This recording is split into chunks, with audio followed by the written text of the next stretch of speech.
ጤና ይስጥልን እንዴት አላችሁ? ዛሬ በጣም በርከት ያሉ መረጃዎች በተለይም ደግሞ የሚገርም መረጃ ነው የምነግራችሁ። ከዚህ ከቴክኖሎጂ ከሳይንስ ከህዋ ከስፔስ ጋር የተገናኙ መረጃዎች ነው የምነግራችሁ። በተለይም እንግዲህ ኤለን መስክ ታሪክ ሰርተዋል። ከኤለን መስክ ከቱጃሩን ባሻገር ደግሞ አሜሪካ እንደ ሀገር ትልቅ ስራ ሰርታለች ማለት ነው። ወይም ደግሞ መነጋገሪያ የሆነ ጉዳይ አለ። የአርተሚስ 2 መንኮራኩር ወይም ደግሞ ተልእኮ ወደ ጨረቃ ጉዞ አድርገዋል። ይሄኛው ደግሞ በጣም በበርካቶች መነጋገሪያ የሆነ ጉዳይ ነው። ቀጣይ ምን ሊሆን ይችላል የሚል ሀሳቦችም እንደዚሁ የተጋሩ ይገኛልና አሜሪካ ከ50 ዓመታት በኋላ ወይም ደግሞ ከግማሽ ክፍለ ዘመን በኋላ ትልቁን ታሪክ እንደጻፈች የተነገረላት ይገኛል። እንግዲህ ለ10 ቀናት ቆይታ ይደረጋል። ካፕሱል ወይም ደግሞ መንኮራኩሯ እንግዲህ ወደ ጨረቃ የምትደርሰው ኤፕሪል 6 ላይ ነው። ኤፕሪል 6 ላይ ትደርሳለች ተብሎ ይታሰባል። ኤፕሪል 6 ወይም ደግሞ በስድስተኛው ቀን ላይ እንደሚሆን ይነገራል። በነገራችን ላይ ትንሽ የዚችኛዋ ጉዞ ብዙ አስቸጋሪ ሊያደርግ የሚችልበት አጋጣሚ ሊፈጠር ይችላል። እንግዲህ ከዚህ በፊት መጋቢት 6 እንደዚሁም ደግሞ ወይም ደግሞ መጋቢት 6 ከዛም ደግሞ የካቲት 6 ላይ ቀጠሮ የነበራት ናት። ከዛ ሳይሳካ ቀረል እና ሳይሳካ ከመቅረቱን ባሻገር እንግዲህ በየካቲት 6 ከዛ ደግሞ መጋቢት 6 በረራ ታደርጋለች ተብሎ ታስቦ ነበረ። ወይም ደግሞ መንኮራኩሯ ወደ ሰማይ ወደ ህዋ ትመጥቃለች የሚል ሀሳብ ነበረ፣ ግን አልመጠቀችም። ምድር ያልመጠቀችም ያልመጠቀችው የሃይድሮጅን ሊክ ጭምር በመፈጠሩና የተለያዩ አስቸጋሪ ሁኔታዎች ስለተፈጠሩ ነበረ። አሁንም ደግሞ በስድስተኛው ቀን እንግዲህ ወደ ጨረቃ ኦርቢት ትቀርባለች ወይም ደግሞ ትደርሳለች ተብሎ ይታሰባል። ሴም ታይም ደግሞ ሚያዝያ 6 ላይ ነው የሚሆነው። የተልእኮውም 6ኛ ቀን ነው ሊሆን የሚችለው። ስለዚህ በተልእኮ 6ኛ ቀን ሚያዝያ 6 ላይ የሚሆን ነው። እንግዲህ አንዳንድ ሰዎች ለምንድነው 6 ላይ ያተኮሩት የሚል ሀሳብ ልታመጡ ትችላላችሁ። እንግዲህ ዊ ዶንት ነው አጋጣሚ ነው ሊሆን የሚችለው። ኦፍኮርስ ሌላ ነገሮች ልናስብም አንችልም እኛ ግን የካቲት 6 መጋቢት 6 ከዛ ደግሞ የሚደርሱት ሚያዝያ 6 ከዛ ደግሞ በስድስተኛው ቀን 4 ጊዜ 6 ሆኗል። ይሄ እንግዲህ የሁኔታዎች መገጣጠም እንደሆነ ይነገራል። እንደው ለማስታወስ ያህል ነው። ቀኑ ብዙ ጊዜ እንትን ስለሚለው ነው። እና ናሳ ሰክሰስፉሊ ነው ላውንች ያደረገው የአርተሚስ 2 ነው ሚሽን። አርተሚስ 2 የተባለው ሚሽን እንግዲህ አርተሚስ 3 በ2027 ይደረጋል። አርተሚስ 4 ደግሞ 2028 ላይ ይደረጋል። ይሄኛው በሰው ልጅ ታሪክ ላይ እንግዲህ የመጀመሪያው ሊሆን ይችላል ማለት ነው።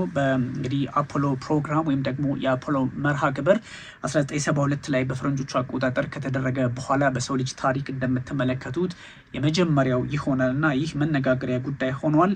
322 ጫማ እንግዲህ ባለው የስፔስ ላውንች ሲስተም ወይም ደግሞ SLS ሮኬት ነው ሊፍትድ የተደረገችው እንድትንቀሳቀስ የተደረገችው እና አዳሩን የሆነ ነው 6 ሰዓት 35 PM ነው። በእኛ ወደ 9 ሰዓት ወይ እንደዛ አካባቢ ወይም 6 ሰዓት አካባቢ ሊሆን ይችላል። አርብ ነው የሆነው እንግዲህ በኬፕ ካናቬራል በተሰኘው ፍሎሪዳ በሚገኘው እንግዲህ የኦሪዮን ክሩ ካፕሱል የሆነ ነው። ለ10 ቀናት የሚደረግ ጉዞ ነው እና ኬኛው በጣም መነጋገሪያ የሆነ ጉዳይ ነው። ብዙ ሰዎች በተለያየ መንገድ ይህን ጉዳይ እየተመለከቱት ይገኛል። አሜሪካ እንግዲህ ከግማሽ ክፍለ ዘመን በኋላ ከአፖሎ በኋላ ማለት ነው ከ1972 በኋላ እጅግ ስኬታማ የተባለውን የመንኮራኩር ማስወንጨፍ አድርጋለች። ብዙ ሰዎች በተለየ መንገድ የሚያዩት ነው። እንግዲህ የኦሪዮን ክሩ በዚህ ልክ የሚንቀሳቀሱ ይሆናልና ብዙ ሰዎች በተለያየ አጋጣሚ እየተመለከቱት ይገኛል። አርተሚስ 2 ይሰኛል። እንግዲህ በነገራችን ላይ አርተሚስ 2 ጨረቃ ላይ አያርፈም። ጨረቃ ላይ ለማረፍ የሰው ልጅ ባይዞ ጨረቃ ላይ ለማረፍ እጅግ ችግር ነው ሆኖበታል። ይሄ እንግዲህ ከገንዘብ ከተለያዩ ጫናዎች ፖለቲካሊ ስፔስ ላይ አንዳንድ የደህንነት ስጋቶች በመፈጠራቸው የማይታወቁ አካላት በሚፈጥሩት ጫናና ጥቃት ምክንያት ሰክሰስፉል መሆን አልቻለም ነበረ ላለፉት 50 ዓመታት። አሁን እንግዲህ ወደ ጨረቃ የተደረገው እንቅስቃሴ በጨረቃ ዙሪያ ይቆያል እንጂ አሁንም እንደነ አርምስትሮንግ ጨረቃ ላይ እግራቸው አያርፍም፣ ግን በዛ ዙሪያ ሊሆኑ እንደሚችሉ እየተነገረ ነው። ከዛ እንግዲህ በላንድ አያረጉም፣ ጨረቃ ላይ አያርፉም፣ ግን በጨረቃዋ ዙሪያ ይገኛሉ ተብሎ ይታያል። እንግዲህ ፍሪ ሪተርን ይባላል። እንግዲህ ትራጀክቶሪ ነው ስዊንግ አራውንድ ኢትስ ቱ ፕሮቭ the spacecraft can sustain a crew on future missions ነው። በዋነኝነት እንግዲህ እንቅስቃሴ ወደፊት ለሚደረገው ነገር ወደፊት ለሚደረጉት ሁኔታዎች የሰው ልጅ ለሚያደርጋቸው ተልእኮዎች ሁሉ ምንድን ነው ያለው የሚለውን ችግርና ምንድን ነው በጎ ሁኔታዎች ሊፈጠሩ የሚችለው የሚለውን በግልጽ ለማየትና ለማስቀመጥ ያስፈልጋል። ሰዎች ጉዞ ላይ እንደሆኑ በግልጽ የሚያሳዩ መረጃዎች ወጥተው ነበረ። ስለዚህ ምንድነው ከዚህ በፊት ላለፉት 50 ዓመታት እንዳይሳካ ካደረጉት ጉዳዮች መካከል በዋናነት የደህንነት ጉዳይ ነው። ቀደም ሲል እንደነገርኳችሁ እንደ ዩፎ አይነቶቹ ወይም ደግሞ ምንነታቸው ያልታወቁ በራሪ አካላት እንደዚሁም ደግሞ የተለያዩ ችግሮች ሊፈጥሩ የሚችል የሰው ልጅ ራሱ የፈጠራቸው እነዚህ የሮኬት ስርዓቶችም አስቸጋሪ በመሆናቸው አንዱ በሌላው ላይ ጥቃት ለመሰንዘር ሙከራዎች አሉ ከመባሉ አንጻር እነ ሩሲያና እነ ቻይና ህንድን ጨምሮ በአሜሪካ ላይ ስጋት ደቅነዋል የሚሉ መረጃዎች በተለይም ደግሞ ቻይናና ሩሲያ በዛ ልክ ስጋት ስለፈጠሩ እንደሆነ ይነገራል። ኤኒዌይ አርተሚስ 2 ወደዛ ቀጠና እንግዲህ ወደ ጨረቃ አቅራቢያ የመብረሯ ነገር የተረጋገጠበትን አጋጣሚ ፈጥሯል። ስለዚህ ለተለያዩ ሚሽኖች ለ2027 ለ2028 እና 30 እንግዲህ ለሚሽኖቹ አርተሚስ ለ3 እና 4 በ2027 እና 2028 ይደረጋሉ። ከዛ አንጻር የሆነ ጥቅም ያለው ስራ ይሰራሉ ተብሎ ይታሰባል። እንግዲህ እዛ ላይ ምንድነው ያለው ለሰው ልጅ ምንድነው የሚመቸው ነገር ያለው ሚሽኖቹ ወይም ደግሞ ተልእኮች ከዛም በኋላ የሚሄዱት አስትሮናውቶች ምንድነው ሊሆኑ የሚችሉት ጠፈርተኞቹ ችግር ይፈጠርባቸዋል ወይ የሚሉ ነገሮችንም ታሳቢ ለማድረግና ምርምር ለማድረግ ነው። እንግዲህ የአርቴሚስ 2 እንቅስቃሴዎችን በተመለከተ ብዙ ሁኔታዎች አሉ። የአይዲያ ኢዝ ቱ ዲሰንድ ቱ ቀደም እንዳልኳችሁ ሰርፌስ ላይ ምንድነው ያለው ጨረቃ ላይ ምን አይነት አስቸጋሪ ሁኔታዎች አሉ የሚሉትን በደንብ ለይቶ ለመምጣት የተደረገ ነው እና እንግዲህ በዚህ መንገድ ላይ የተለያዩ እንቅስቃሴዎች አድርገዋል። አይዲያው የ2028ቱን 5ኛውን ማለት ነው አርተሚስ 5 የሚለውን እሱን ለማሳካትና ለተለያዩ መንገዶች ያስፈልጋል ተብሎ ይታሰባል። በነገራችን ላይ ሬድ ዋይዝማን የተሰኘው የናሳ አስትሮናውት ከዚህ በፊት እንግዲህ የተለያዩ ሚሽኖች ኮማንደር ነበረ። ከ5 ደቂቃ ጉዞ በኋላ ወይም ደግሞ ሮኬቷ ከተወነጨፈች መንኮራኩሯ ከተወነጨፈች ከ5 ደቂቃ በኋላ አንድ ሀሳብ ሰጥተዋል።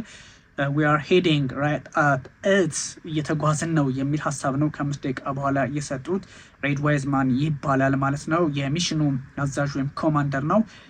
ብዙ ነገሮች አሉ። ምንድነው የተፈጠረው የሚለውንም ማየት ያስፈልጋል። ወራፕተንድ እንግዲህ የአርቴሚስ 2 ሚሽን ሰክሰስፉሊ ከኬኔዲ ስፔስ ሴንተር ከፍሎሪዳ አሜሪካን የተነሳችው ከኬኔዲ የስፔስ ማዕከል ማለት ነው። ከዛ ስትነሳ ብዙ እንቅስቃሴዎች ነበሩ። በርካታ ሰዎች ተመልክተውታል። 4 አስትሮናውቶች ናቸው እንግዲህ ቀደም ሲል እንደነገርኳችሁ የተላኩት። ሂስቶሪክ ጆርኒ ተብሏል። በጣም ታሪካዊ ነው። በጨረቃ ዙሪያ የሚደረግ ጉዞ ነው። ይሄኛው እንግዲህ ከ50 ዓመታት በኋላ በተለይም ደግሞ ከምድር ሎው ኦርቢት ከምድር ዝቅተኛ ኦርቢት ወይም ደግሞ ምህዋር ባሻገር የሰው ልጅ ሲሄድ ከ50 ዓመታት በኋላ ለመጀመሪያ ጊዜ ነውና ብዙ ተፈጥሮ ጋር ትግልም ይጠብቃቸዋል። እንግዲህ የአሜሪካ ሳይንቲስቶች እነዚህ ሰዎች የተለያየ ዜግነት ያላቸው ናቸው። ኦፍ ኮርስ ትልቅ ስራ ይሰራሉ ተብሎ ይታሰባል። እንግዲህ ላውንች የተደረገው በጣም ካውንት ዳውን ቴንስ የሆነ ካውንት ዳውን በጣም ቴንስ ነው። በጣም ለሰዓታት ማታም ስከታተለው ነበረ እና ኢንጂነሮቹ በጣም በርካታ ስራዎችን ሲሰሩ ነበረ። ቴክኒካል የሆኑ ኢሹዎች ነበሩ። ቲሞቹን ክሎዝሊ ሞኒተርድ ሲያደርጉ ነበረ። ሮኬቷ በጣም ምንድነው ልትሆን የምችለው በሚል በጥብቅ እዛው ላይ የሚሆነውን ሁኔታ ሲከታተሉ ነበረ። ከዛ ሲሻገር እንግዲህ በዚህ ልክ ደግሞ አንዳንድ ሁኔታዎችን ሞኒተር ለማድረግ ተችሎ ነበረ እና ብዙ ነገሮች ሊፈጠሩ ይችላሉ።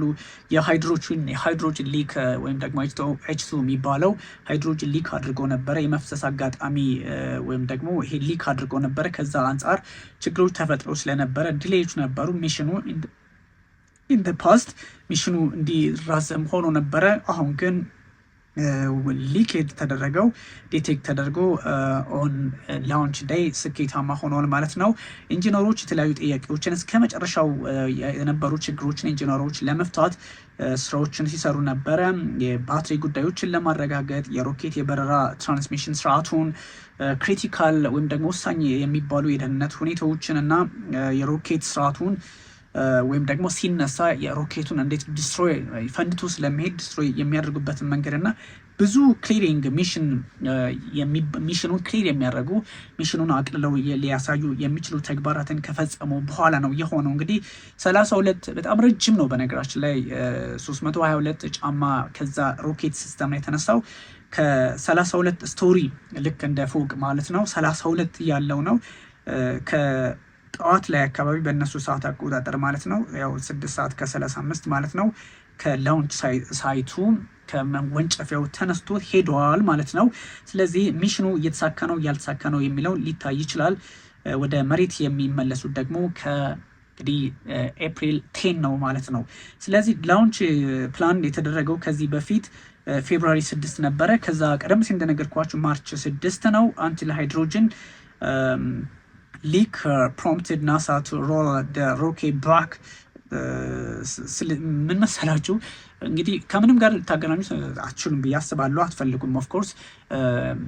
እንግዲህ መጋቢት 6 በፈረንጆቹ ማለት ነው ማርች 6 እና ፌብሩዋሪ 6 ምንድነው የካቲት 6 ላይ የሚደረግ በረራ ነበረ። እሱ በረራ በተለየ መንገድ የሚደረግ ነበረ። እንቅስቃሴው እንዲሆን የተፈለገው ግን ሳይሆን ቀረ። ያ የሆነው የሃይድሮጅን እና የተለያዩ ጥያቄዎች በመነሳታቸው እንደነበረ ይታወሳል። ስለዚህ ሃይድሮጅን ሊኩ መፍትሄ ሲሰጠው አት ሴም ታይም እንግዲህ አሁን በረራ ተደረገ ማለት ነው ኤፕሪል 2 ላይ ማለት ነው። ን ኤፕሪል 6 ላይ በአራተኛው ቀን በስድስተኛው እንትናቸው ማለት ነው ኤፕሪል 6 ስድስተኛው ሚሽናቸው ይደረጋል ነው። ብዙ ሰዎች እንግዲህ ችኛዋን ነገር ሊያያይዟት ይችላሉ። እንግዲህ ኢት ሃድ ኤርሊየር ቢን ስኬጁልድ ለኖቬምበር 2024 ነበረ ስኬጁል የተደረገው፣ ግን ናሳ የተለያዩ ችግሮች ገጥመዋል በሚል ዲሌይ እንዲሆን ተደርገዋል።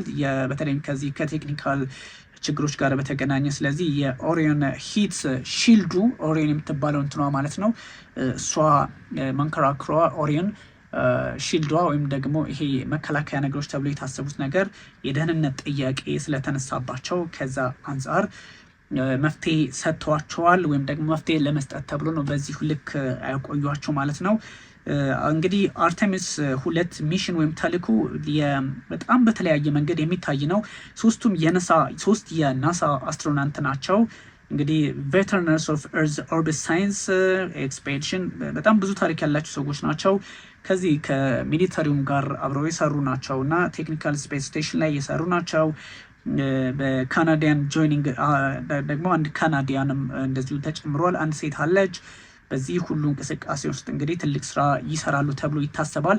ራይድ ዋይዝማን 50 ዓመቱ ነው። እንግዲህ ኮማንደር ወይም ደግሞ የተልእኮው አዛዥ ነው። ናሳ ቬተርናር ኤንድ ፎርመር ኢንተርናሽናል ስፔስ ስቴሽን ኮማንደር ነው። የዓለም አቀፉ የህዋ ጣቢያ ወይም ማስተዳደር እንትን ነበረ።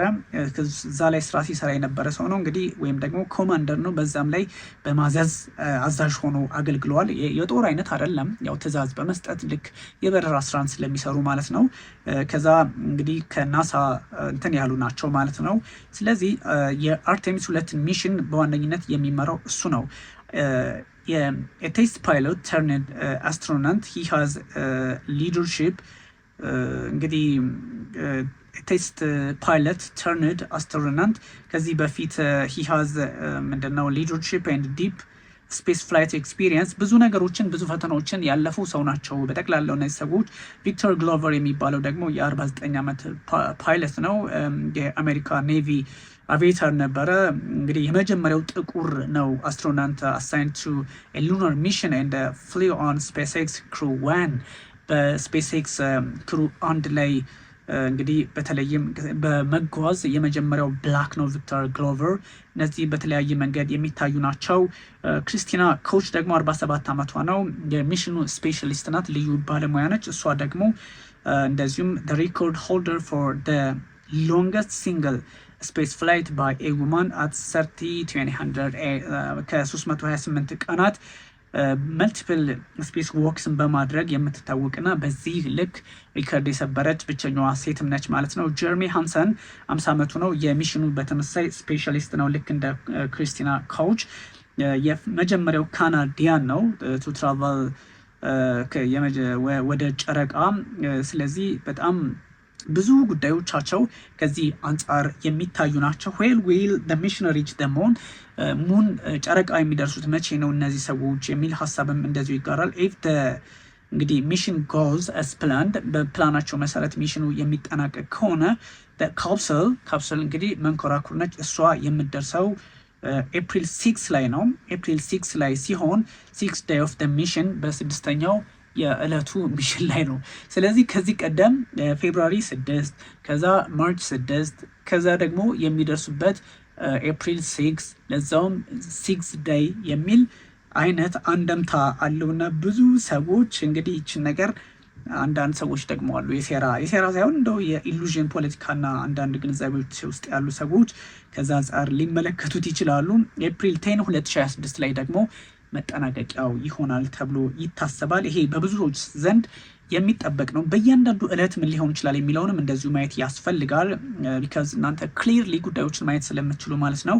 ዋት ኢዝ ዘ ሚሽን ፕላን ፎር ዘ ኔክስት 10 ዴይ ምንድነው የአርቴሚስ 2 ሚሽን ለሚቀጥሉት 10 ቀናት ምንድነው ከዛሬ ጀምሮ የሚያደርጉት የሚለውን በተለያየ መንገድ አውትላይን ተቀምጦላቸዋል፣ ወይም ደግሞ የጊዜ ገደብና ሰሌዳ አላቸው። ከዴይ 1 እስከ 2 ያለው ሃይ አርዝ ኦርቢት ከመሬት ምህዋር ላይ ከፍ ብለው በመንቀሳቀስ ወይም ደግሞ ከመሬት ምህዋር ከፍ ብለው በመሄድ ስራቸውን እንዲሰሩ ይደረጋሉ ማለት ነው። ክሮች ወይም ደግሞ አባላቶቹ የመጀመሪያዎቹ 1 ወይም 2 ቀናት በሃይ አርዝ ኦርቢት በምድር ምህዋር ከፍተኛ ቦታ ላይ ይገኛሉ። ኤክስተንሲቭ ቼክስ ኤንድ ስፔስ ክራፍት ሲስተም የክራፍቷን ወይም ደግሞ የመንኮራኩሯን ደህንነት፣ ጤንነት ማለት ምንድን ነው ያለባት፣ ታስኬደናለች አታስኬደንም የሚሉትን ነገሮች በማጣራት ስራ ላይ የመጀመሪያዎቹን 2 ቀናት በምድር ከፍ ባለው የኦርቢት ስርዓት ላይ ሆነው ይከታተላሉ ማለት ነው።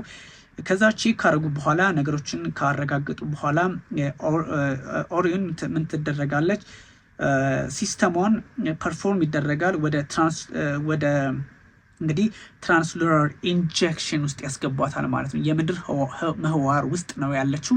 ከዛ ወደ ጨረቃ ስገባ ደግሞ ከምድር ምህዋር ወደ ጨረቃ የሚገባውን ሲስተም ይቀይራሉ ማለት ነው። ስለዚህ የምድርን የከባቢ አየር ሁኔታ ወይም ደግሞ የምድርን ሁኔታዎችና አንዳንድ ጉዳዮችን ይዛ አይደለም የምትሄደው። ስለዚህ ትራንስሉናር ትሆናለች። ከምድር ወደ ጨረቃ የተቀየረ ነገር ይኖራታል ማለት ነው። ስለዚህ ብዙ ሰዎች ከዛ አንጻር ሊመለከቱት ይችላል።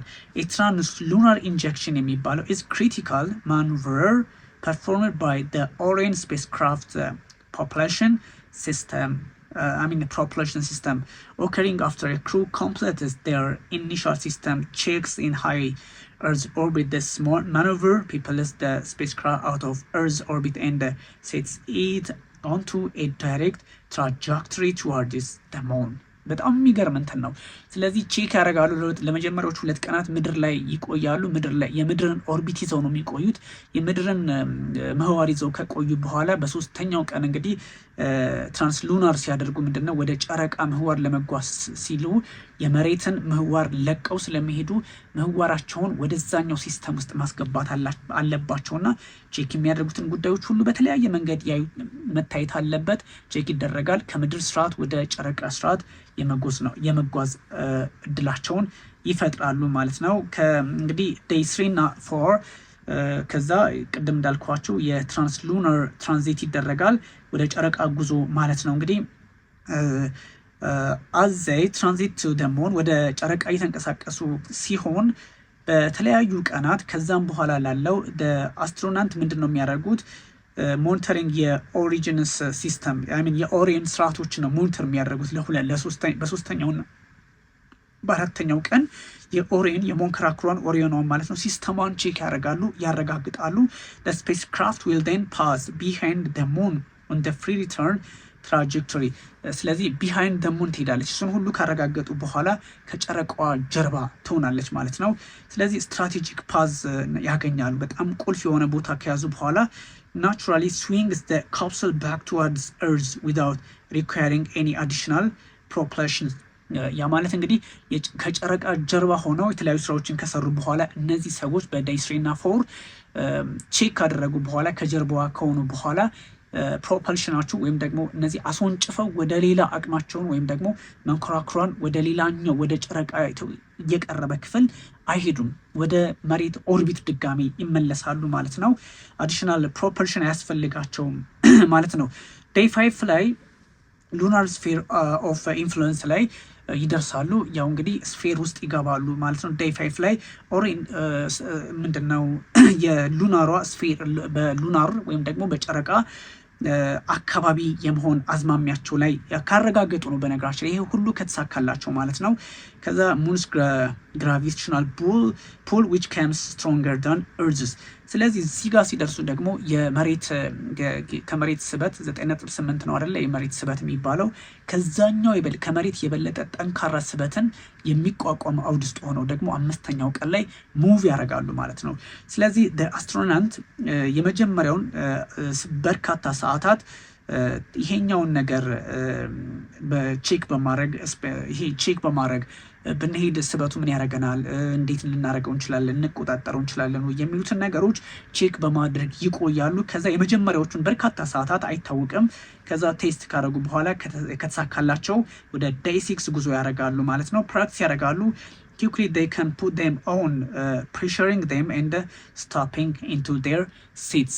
የሚቀመጡበትን ቦታ ቼክ ያደርጋሉ። ከኦርቢት ሲወጡ ምን ሊገጥማቸው እንደሚችል ነገሮችን ቼክ ያደርጋሉ። ከርቀት ነው ከገቡ በኋላ አንደኛ የጨረቃን ባህሪ አይታወቅም ምን ሊፈጥርባቸው እንደሚችል ሲንስ የሰው ልጅ ተመራምሮ ስላልጨረሳት ማለት ነው። እሱም አለ። ሲቀጥል ደግሞ ምንድነው ያለው የሚለውን ማረጋገጥ አለባቸው። ዴይ 6 ላይ ደግሞ ሉናር ፍላይ ባይ የሚባል አለ። 6ኛው ቀን ላይ ኤፕሪል 6 የተባለው ማለት ነው። this is the day crew fly by the moon ጨረቃ ላይ የሚበሩበት ማለት ነው። ዴይ 6 ላይ ኤፕሪል 6 ማለት ነው። ከዛ the spacecraft reaches its closest approach approximately 4000 እስከ 6000 ማይል ወይም ደግሞ ከ6450 እስከ 9650 ኪሎ ሜትር ከሉናር ከጨረቃ ወለል በላይ ሆነው ይገኛሉ ማለት ነው። በጣም it is really amazing ነው። እንግዲህ ያ የሚደረገው መቼ ነው? ጉዟቸውን የዴይ 6ን በደንብ ካጠናቀቁ በኋላ ነው። ከ7 እስከ 9 ማለት ደግሞ ሪተርን ጆርኒ ነው፣ መመለስ ነው የሚጀምሩት። ፎሎዊንግ ደ ፍላይ ባይ የሚባለው እንግዲህ ጨረቃ ላይ ወደ ጨረቃ በተወሰነ መቅረብ ነው። መቅረብ ሲባል ግን 6450 ኪሎ ሜትር ከሉናር ሰርፌስ ላይ ሆኖ ነው የሚመለከቷት ማለት ነው። ዴይ 7 and 9 ወይም ከ7 እስከ 9 ያሉት ደግሞ 3 ቀናት ሪተርን ጆርኒ ነው፣ መመለሻቸው ነው። ፍላይ ባይ ካደረጉ በኋላ ወደ ኦሪየን ሪሜንስ ፍሪ ሪተርን ትራጀክቶሪ the crew conducts deep space science including medical monitoring through programs like አርቸር ማለት ነው። የተለያዩ ራሳቸውን ደግሞ ጥናት እንትን ያደርጋሉ። ሪሰርቻቸውን ከመስራታቸውን ባሻገር ደግሞ ምንድነው የተፈጠረው ምንድነው የሆነው የሚለውን ደግሞ በተለየ መንገድ የማየት ግዴታ አለባቸው። ስለዚህ ያን ያደርጋሉ ማለት ነው። ከዛ ሲሻገር እንግዲህ ይሄ እንደዚህ ያለ ከመጣ በኋላ ዴይ 10 ላይ ይደርሳሉ። ዴይ 10 ማለት እንግዲህ የመመለሻቸው ነው። ሪ ኢንትሪ ኤንድ ስፕላሽ ዳውን ያደርጋሉ ማለት ነው። ወደ መሬት የመግባት ወደ መሬት ምህዋር ላይ የመግባት ማለት ነው። ኦሪየን separates from the service module and re-enters Earth's atmosphere at roughly 25000 ማይል ፐር አወር ወይም ደግሞ 40230 ኪሎ ሜትር በሰዓት በዛ ውስጥ ይሆናሉ ማለት ነው። ጉዟቸው ይደረጋል። the mission concludes with the splashdown in the Pacific Ocean። ስፕላሽ ዳውን የሚያደርጉት እንግዲህ ፈጣሪ ብሎ ከመለሳቸው ስፕላሽ ዳውን አደርጋሉ፣ ፓሲፊክ ውቅያኖስ ላይ ያርፋሉ ነው ጉዳዩና ብዙ መነጋገሪያ አለ።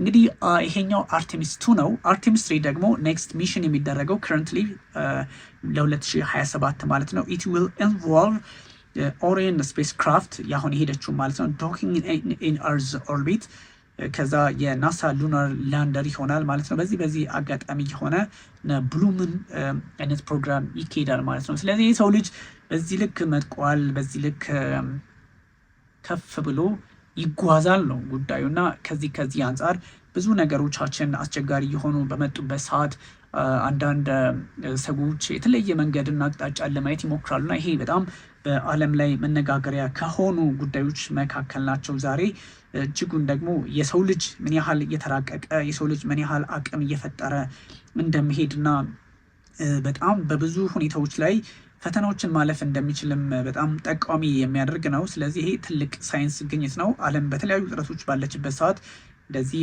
አይነት የተስፋ ስራዎች ደግሞ ሲሰሩ፣ የምርምር ስራዎች ደግሞ ሲሰሩ በእርግጥም የሚያኮራ ነውና እነዚህ ሰዎች እንግዲህ በፈጣሪ በሰላም እንዲመልሳቸው ዊሽ። በጣም ብዙ ቴክኒካል ጉዳዮች አሉ። እነዚህን ጉዳዮች በተመለከተ ደግሞ እስቲ እንግዲህ ሌላ ጊዜ ወይም ደግሞ የሌላ እንትኖችን በመመልከት እንመጣለን። እናንተ ግን ሼር ኤንድ ላይክ ሰብስክራይብ ማድረጋችሁን ቀጥሉ። ቢኒያም ካሴ ነበርኩኝ። አመሰግናለሁ።